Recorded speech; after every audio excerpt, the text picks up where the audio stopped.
Hello and welcome to the TCF Morning Show. It's Thursday, July 22nd. And this morning I am joined by Boomy at Boomy TCF and Matt Schoolfield at schools_01 on Twitter. I am Zach Loya at Z Loya TCF. The main page is at typical_Chicago. This morning we will be talking about the Milwaukee Bucks have won the NBA title. Giannis going off for a 50 piece and then going to buy a 50 piece from Chick-fil-A. The White Sox are 58 and 37, 9.5 game lead over the Cleveland Indians. Cubs are 47 and 48, 8 games out of first place, losing to the Cardinals 2-1 right now. And then the NHL expansion draft for the Seattle Kraken.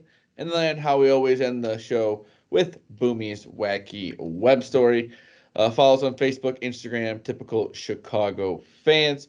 Go over to the YouTube page, morning shows, podcasts, interviews. Check out all of our rest stop reviews that we had from our TCF Denver trip, food reviews. All that is on the TCF uh, YouTube page. Subscribe there. Wherever you get your podcast from, type in typical Chicago fans. You will find us on there.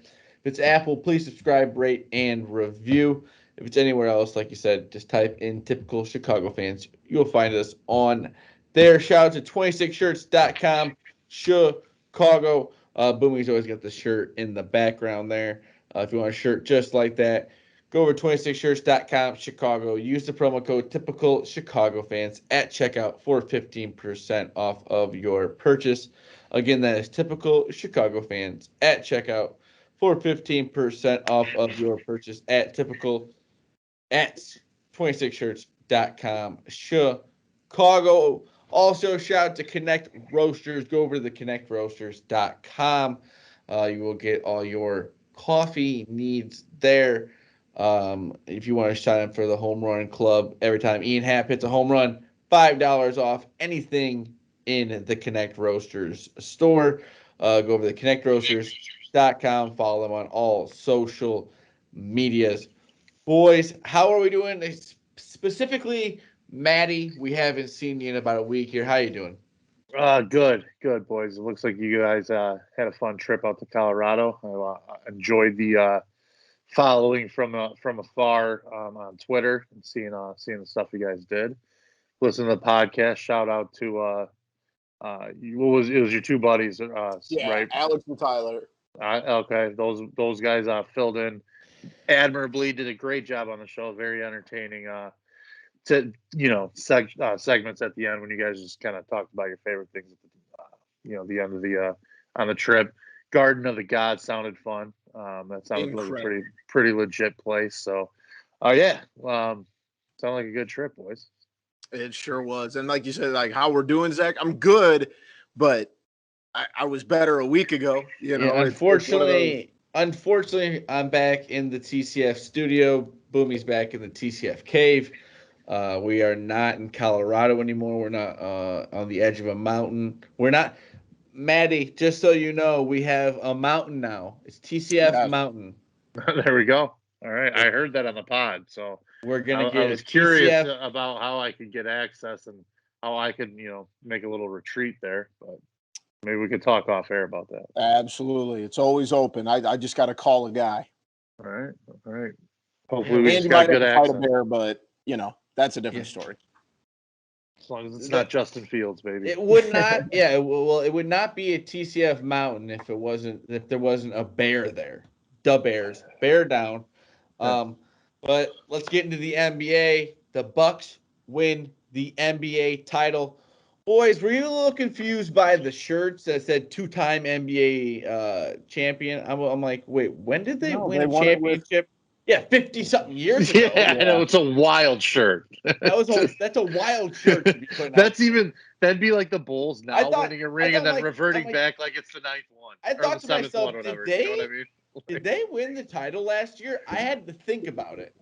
But Giannis gets that title. Um, he has 50 points in the last game.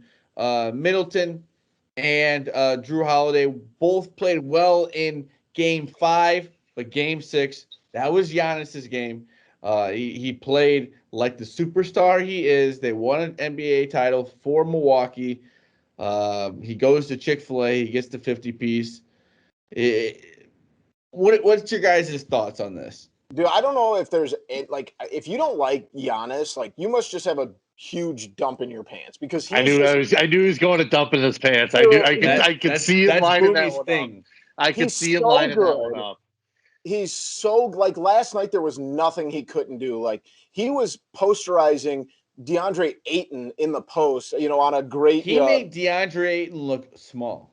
Yes, exactly. And then he's got, he's entertaining on social media and he's stopping and taking pictures in line at Chick-fil-A with fans. Like, I mean, you talk about a guy, this guy started playing basketball 13 years ago. In 2008 was the first time he picked up a basketball.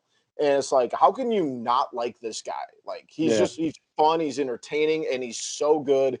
He just put the team on his back and he wasn't going to be stopped. There was nothing he couldn't do last night. So, yeah, I mean, shout out. They get down, 2 games. It's easy to kind of give up and just walk away. But I mean, they dug in, and I mean, they got contributions from some vets that really. I mean, PJ Tucker did things, played really hard ass defense, and even Lopez coming off the bench. This Bucks team is built to win a few titles. Super deep, but damn, yeah. If they can keep, I mean, if you can keep building around Giannis and Chris Middleton and somehow keep Drew Holiday, I mean, that it's not going to be easy. I would have had questions not too long ago that if Chris Middleton could even be the number 3 on a team that won a ring. And that guy was absolutely outstanding whenever he needed to be all series long. And I think obviously, what Giannis did last night, throwing up 50 like he did, that's just a bananas night that he had. That's just legendary. Yeah. All the adjectives you could say about it. It was one of those, all-time legacy performance, whatever, just Hall of Fame game. When they needed him most, he played at the top of his game. Right. And the thing is, it wouldn't even have mattered if he didn't have like Middleton doing what he did too. Because I mean, well, in game, I think it was game 5, they all scored over 20 points. And I don't know if I've seen a player get more frustrated than Devin Booker when Drew Holiday was covering him.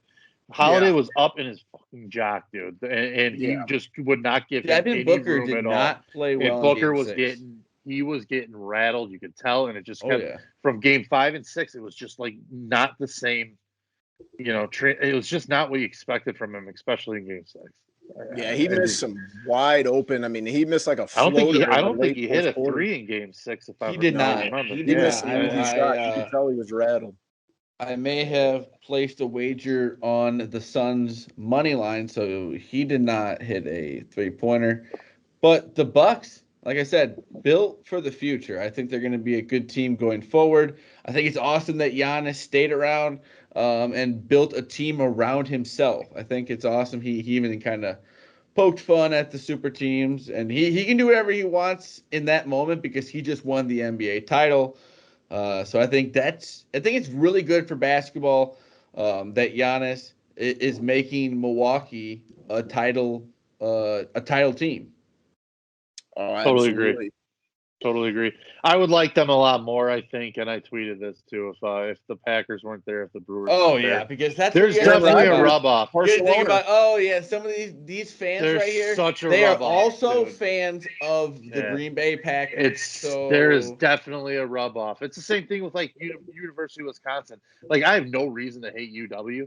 I just don't like them, and it's got to be the extra stench. Yeah, that's what it is. That's what most of these fans right here are a fan of the Green Bay Packers, and I cannot get behind that.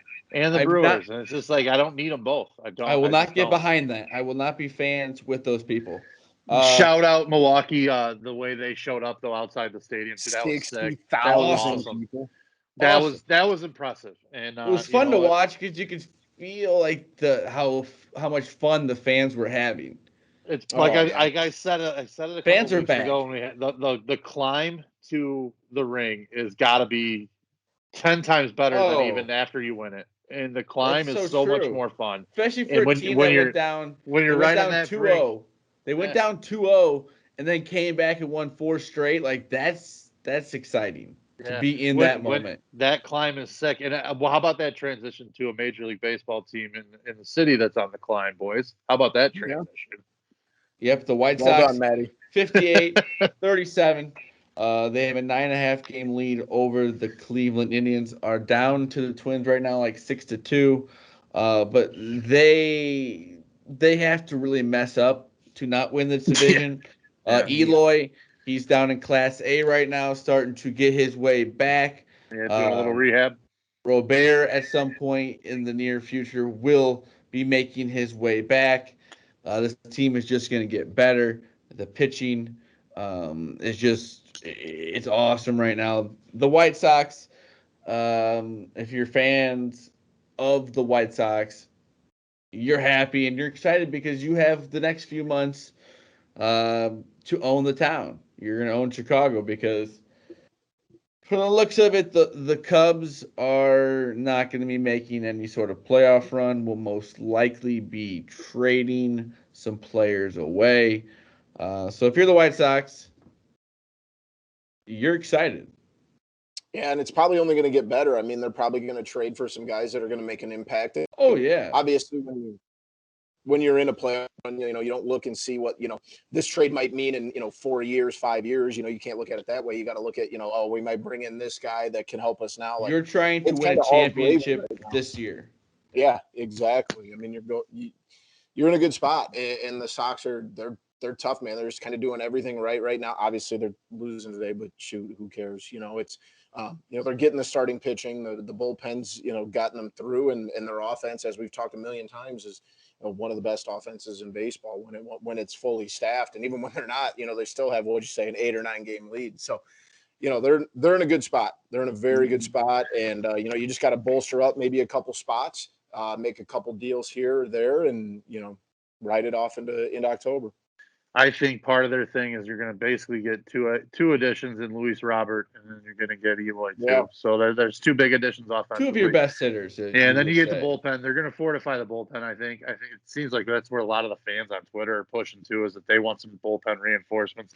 There's plenty of available support, I think, in a lot of the setup roles. Liam Hendricks is fine as a closer. I know he's had ups and downs at times. Guy's lights out though. At the end of the day, he's an all-star. He's one of the top arms out of the pen in the American League. So I think they'll be fine in that regard. If they get an Escobar, if they do something real big and go get a Trevor Story, something like that, or a Chris Bryant type player, one of those moves, that's when you could really see the excitement level for that team in the South Side really start amping up. But they're going to be sniffing around a ring this year regardless. So whatever additions they make is only going to fortify a team that still has a chance to win a ring as it is. And with you talk about the future, I mean, they're adding Lance Lynn. I mean, they make that contract extended him was huge. Although what happened with Yerman Mercedes tonight, boys, with the retirement? Wild stepping story away. He's stepping away from baseball for a little bit. May not return. Well, he may not have a choice at this point. When you kind of quit mid-season like that, I don't know how many teams are going to take a chance on you. When you're he's one-tool player. Wild story because he starts out the season playing so well. Comes out of nowhere. Came out of nowhere, and then gets put to the minors, and then now quits. It's like, what's going on here? It's wild. But the White Sox, the future looks very bright for them as a team for the next few years here. The future of the Cubs, we really don't know. It's kind of, we're all on the edge of our seats here. Chris Bryant came out of the game the other night with a hamstring. We all thought he was getting traded because that's just what's going on right now, because you have no idea what's going to happen with this team. He ends up having the hamstring injury. They're 47-48. They're 8 games out of first place. They're losing to the Cardinals right now, going into the top of the ninth, 2-1. I have no idea what to think right now because all they've done is trade Jock Peterson, and if they're going to sell, they have about 10 days left. Yep, that's one of those weeks where you try not to think about it too much. You know what I mean, though? It's like if you're gonna do it, you gotta do it soon. Every day that passes is less and less value, in my opinion. So Yeah, especially it's now that Chris Bryant gets hurt with the hamstring. It's just hey, like all I'm saying too is if you know 10 days, that's what 7-8 games we'll say, and that's a guy like Chris Bryant who's going to make upwards of 500K every 400K every game. I'm sorry, that's over. We're talking $2 million right there. Like, come Yeah. on. I mean, so we start. No team's going to be just willingly giving up more for 1 or 2 weeks less of time of a player. So Yeah. you better shit or get off the pot kind of thing. very true, very true. Boomy, It's just it's one of those weeks where you just try not to think about it. I think that like Yeah, the it more sucks. you yeah. delve into it, the sadder you get, and then like it's one of those where like you just keep connecting dots, and then you like get more sad, and like you're just on Bryant this. comes out of the game and everybody's Yeah, like and freaks everybody's out. freaking out. So it's you try to just put it in the back burner and not think about it and wait till something actually does happen, and you know you hope and wish that the guys in the front office know what they're doing. And obviously it's tough though Let's because it hope. is Let's Jed hope. Hoyer's first time around. So we'll see. Don't cry Uh, because it's over, boys. Hopefully, by the end of Absolutely. this morning show, we'll tell you that the Cubs have come back and beat the Cardinals. But Again, for now, Maddie, can you explain this NHL expansion draft for us real quick here with the not Seattle not Kraken? really. I can't. I don't know that anybody can right now because in my opinion, at some point when you're starting an expansion team and you have a chance to add an elite goal scorer in And Vladimir they just don't. Tarasenko, and you have a chance to add an elite goaltender in Carey Price, and you don't do it, it makes you wonder what the hell is going on. So that's my first question: is how to just the elite talent not that was available not get snatched up. So it makes you think there's other deals going on. Then you look at what they did with the selection that they needed to take from the Blackhawks is John Quenneville, and I don't think John Quenneville is on anybody's radar as a guy that Seattle would be aiming to take. So that tells you that the Hawks are probably giving up a player for Seattle that absorbs some cap relief because when you're starting from the bottom, you don't have a salary, so you have an open Yeah. cap basically. You can go all the way up to the number. You got to start spending some money and you got to hit the floor. So my guess is they're going to absorb a contract that the Hawks are going to trade them for, maybe a late future draft pick, something like that. And so it's like, here, take Quenneville, and then we'll give you X asset in return for also taking this shitty, contract back is my guess. That's probably why there's a lot of these deals going on. I think that's probably why a lot of the high end talent wasn't taken.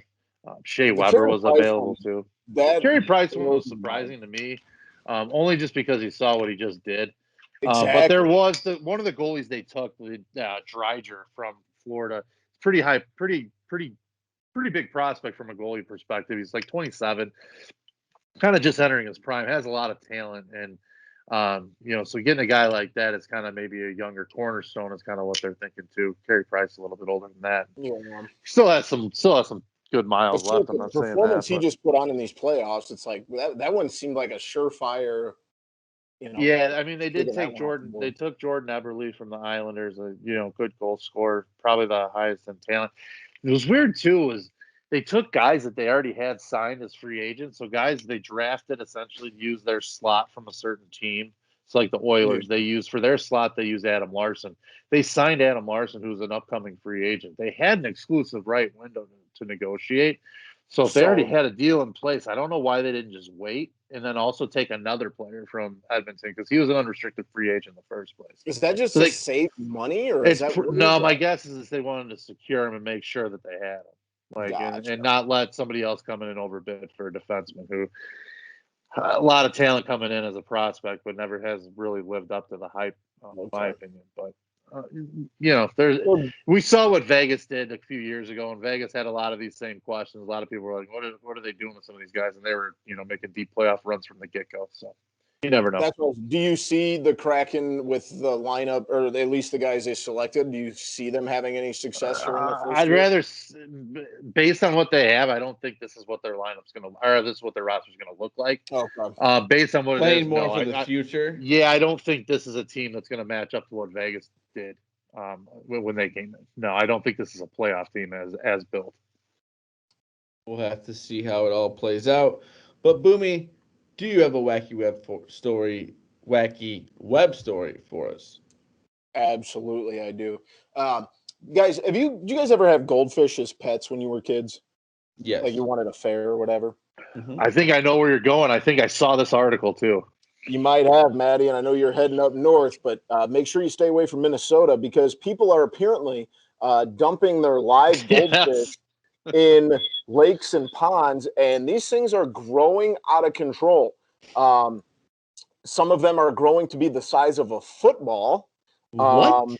Yeah, these things are massive. How is that even possible? Why don't they grow to the size of football when you have them in your house? Well, because you never have a tank big enough for them.